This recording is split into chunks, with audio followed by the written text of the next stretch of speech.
from this group no later than December 1 of this year. With that, I want to invite my chief, Allison, to come and to introduce the commissioners.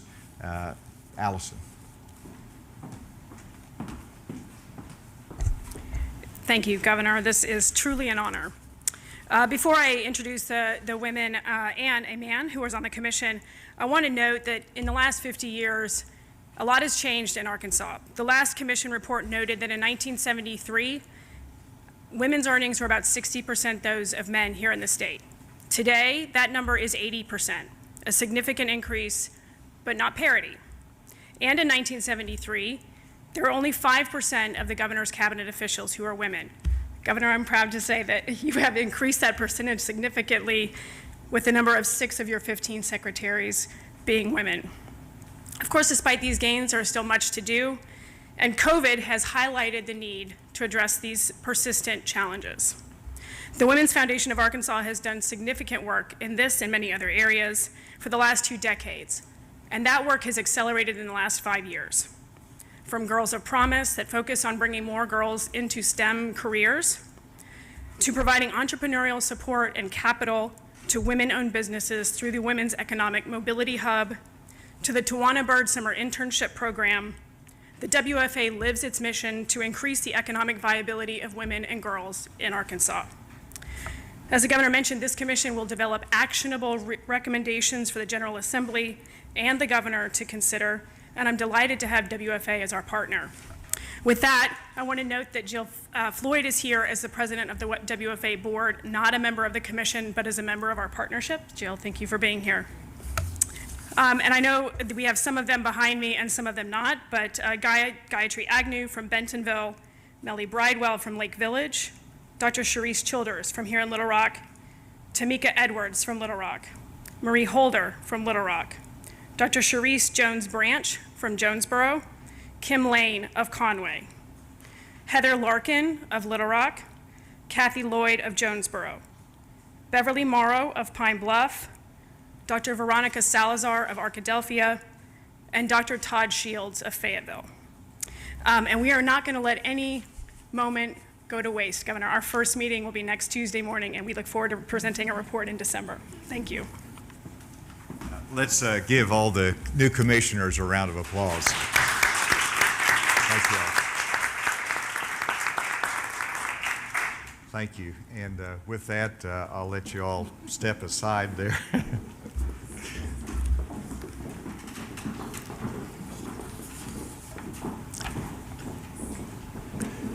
The second point that I wanted to make today, or announcement, is that today I'm announcing a COLA increase for state employees and state agencies of 2%.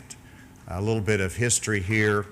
The law allows the governor to award an increase of 2% if the chief fiscal officer has certified that sufficient general revenues are available for that purpose. That certification has been made to me, and I've never awarded this particular COLA increase. The last award was in 2012. We generally do the merit increases. This is a 2% COLA increase, but I see this as absolutely necessary in light of the inflationary pressures that they're all experiencing, and because of their extraordinary work coming out of this pandemic. This will be funded through the Performance Fund or the the different departments by general revenues as needed. And the 2% increase in pay will be reflected in the paycheck on February 25th of this year, with the current pay period starting February 6th. And so that will go into effect very quickly, and we wanted to make sure that all the state employees were aware of that. And thirdly, let me ask Secretary Johnny Key to come forward. And I did want to also recognize Representative Charlene Fite, who's been an advocate for the school for the deaf and the blind, and thank you for being here. And our administrator that's here as well. And so let me make this, and I'll ask Johnny to make comments. But the Arkansas School for the Deaf and the Arkansas School for the Blind are state-sponsored schools that provide necessary services for students all around the state. They're in very close proximity to one another, and they often share facilities. Today, I'm announcing the disbursement of 2 tranches of funds from the Governor's Emergency Education Relief Funding. These are called GEARS funding. It's Governor's discretionary funds in which we're allocating $6 million for improvements at the School for the Deaf and School for the Blind. $2 million of this funding will be used to replace water lines across both campuses, as well as replace the power grid. $4 million will be utilized to construct a new health services building. Very important, a new health services building to serve both campuses. And this new facility will house clinical health and wellness services for students and staff. It will include audiology, ophthalmology, optometry, and wellness services. And this will really be helpful in meeting the specialized needs of these students. This project is scheduled to be done by September of 2023. But Secretary Key, I know you've been an advocate for the school for some time, and this is very important to you, and so please make your comments. Thank you, Governor, and thank you for making these funds available. The students at the Arkansas School for the Blind and Arkansas School for the Deaf are extraordinary students. They have extraordinary faculty, and these students also have extraordinary needs. And this is an extraordinary history for these 2 campuses that we have. And this significant improvement in investment, capital investment in these campuses is going to really bring up the infrastructure on the campus to a more modern state, and that's a good place to start. And now with the $4 million for the new health center, more modern ability to take care of these students and their health care needs. Dr. Janet Dickinson, I appreciate the leadership that she provides for the deaf school campus, and Mr. James Caton, who could not be with us today as superintendent of the blind school, but they are doing great work on these campuses, and really appreciate the governor taking the effort to use these funds, dedicate these funds for these very important activities on the campus. Also want to express thanks for partnership through Central Arkansas Water and with Entergy, because without those 2 organizations helping us with the planning, with the construction, with all the elements that it'll take to get this done, would be very difficult to accomplish on our own. Again, thank you, Governor, and thank you for the opportunity to speak to that. Thank you, and Dr. Dickinson, thank you.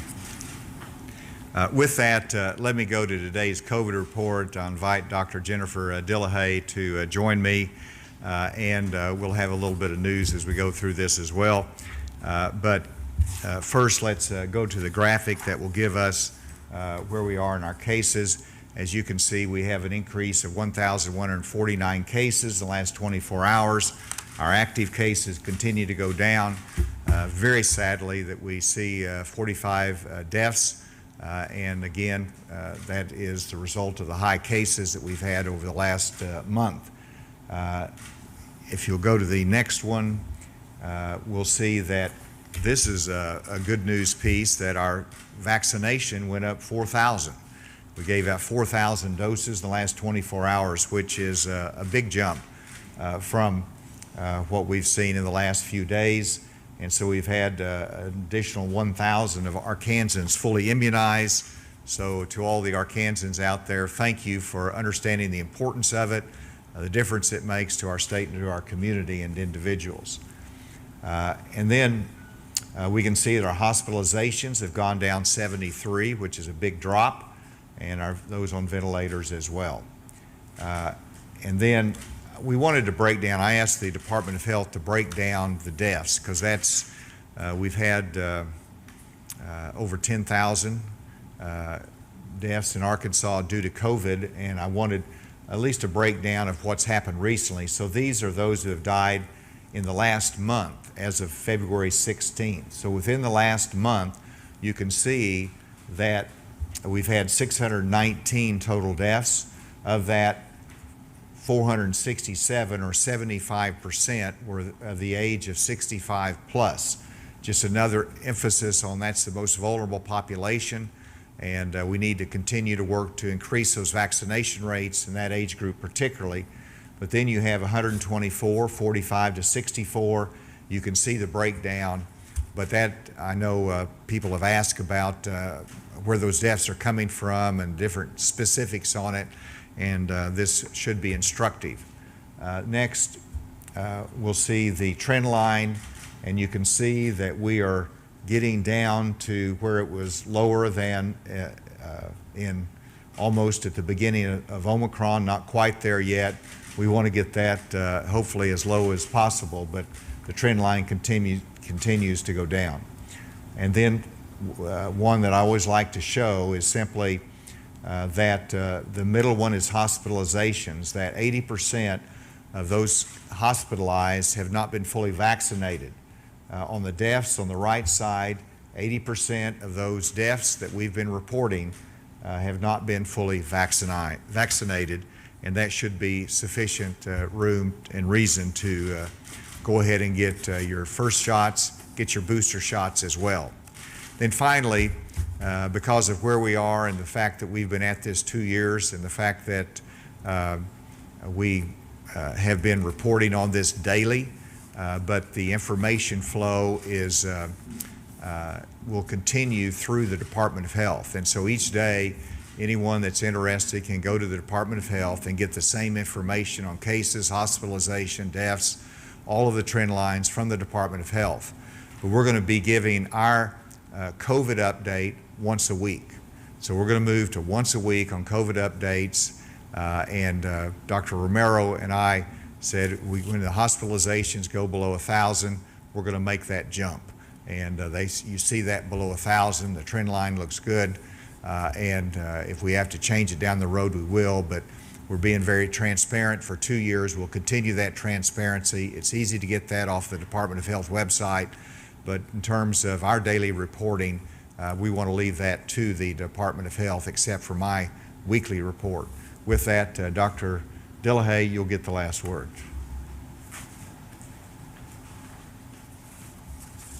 Thank you, Governor.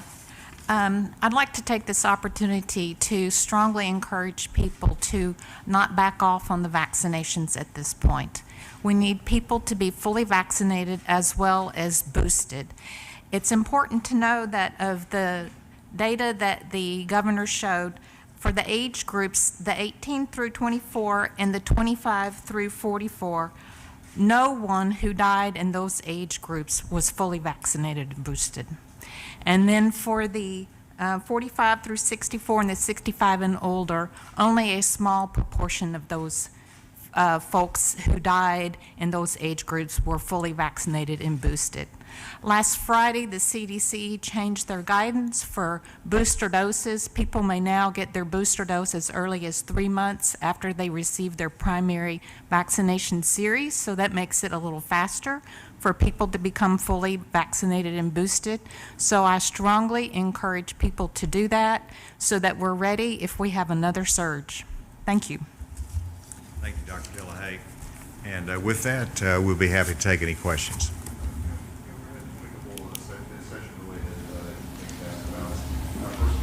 In the House yesterday, the Arkansas PBS budget, the appropriation bill, failed by a pretty big margin. Are you concerned at all about that budget being in jeopardy at this point? Are you talking with legislators?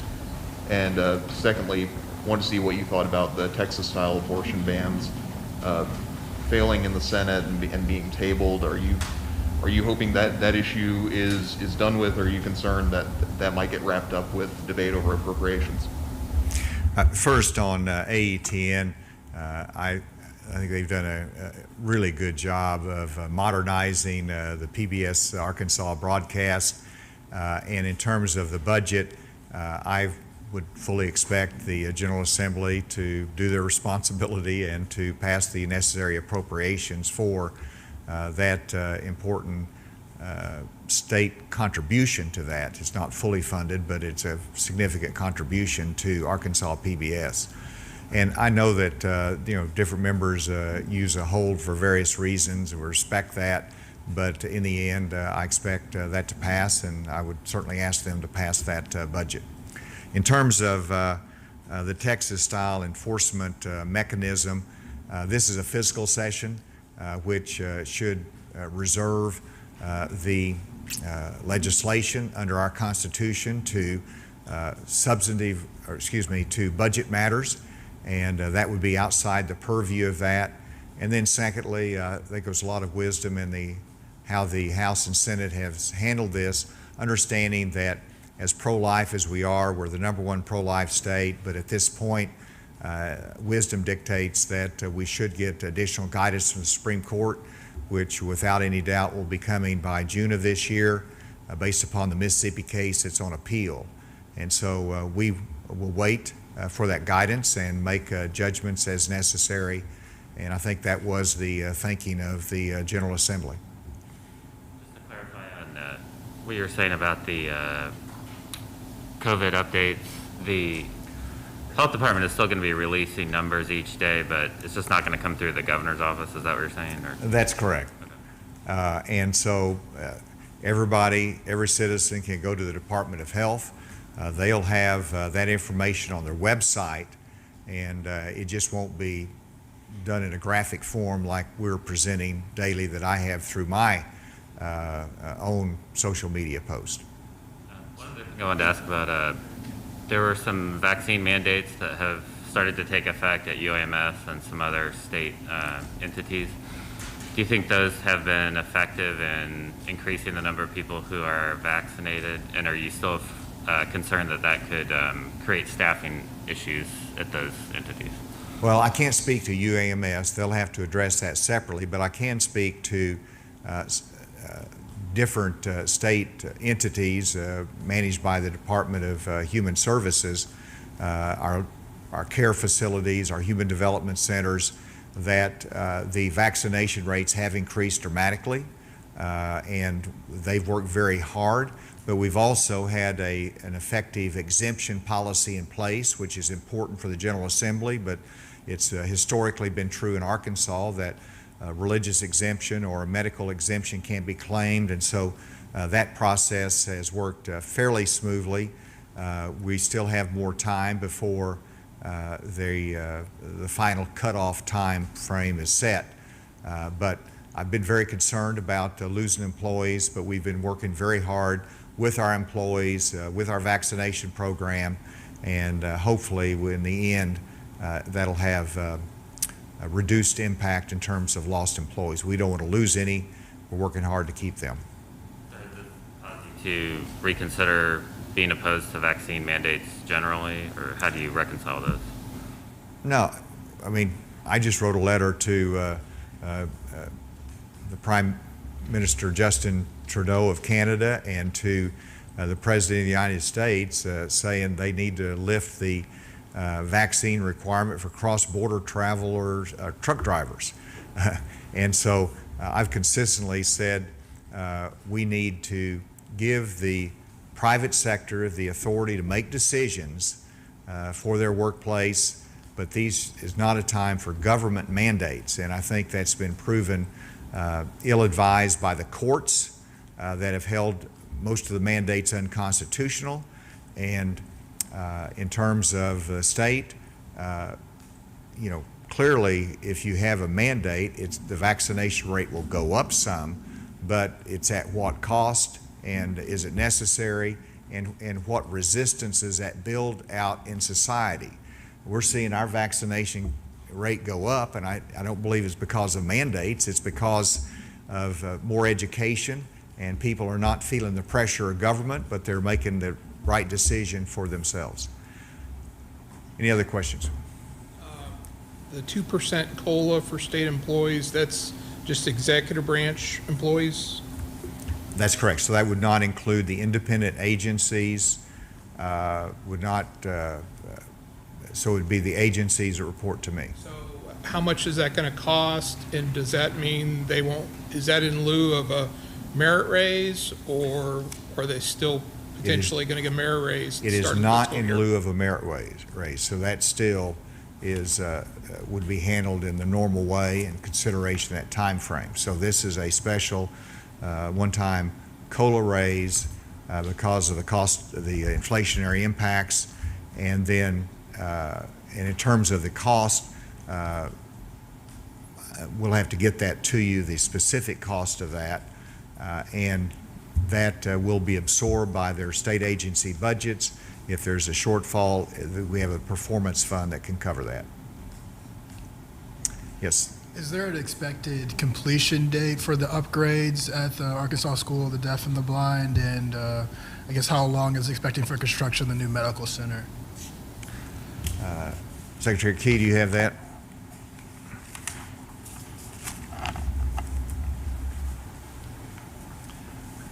The limitations on these funds are September of 2023, and we expect to have this project, all these projects completed by then. Is there any questions remotely? Yes, Governor. Brett Rains, 4029 News. Do you have any additional information regarding the deaths that you spoke of, said due to COVID-19? Do we know, are those people who tested positive for COVID-19, were their deaths caused by COVID-19 or complications? Can you expand on that, please? I'll ask Dr. Dillahay. I want to make sure I get that right, but these are deaths that in which the cause of death is COVID or it is a contributing cause of death. That is the standard that we've followed, and so the deaths that are being reported meet that standard. Did I say it right? Yeah. I got it. Okay. Next question. This is Mike Wilson with 5 News. I know earlier this week during the State of the State, you did get interrupted by protesters and about the prison expansion. And you said it's because our state is simply growing. I spoke with one of those protesters. She said, just because our state is growing doesn't mean you should criminalize our people. We should really put efforts and money into mental health efforts. Did you just think any thoughts on that?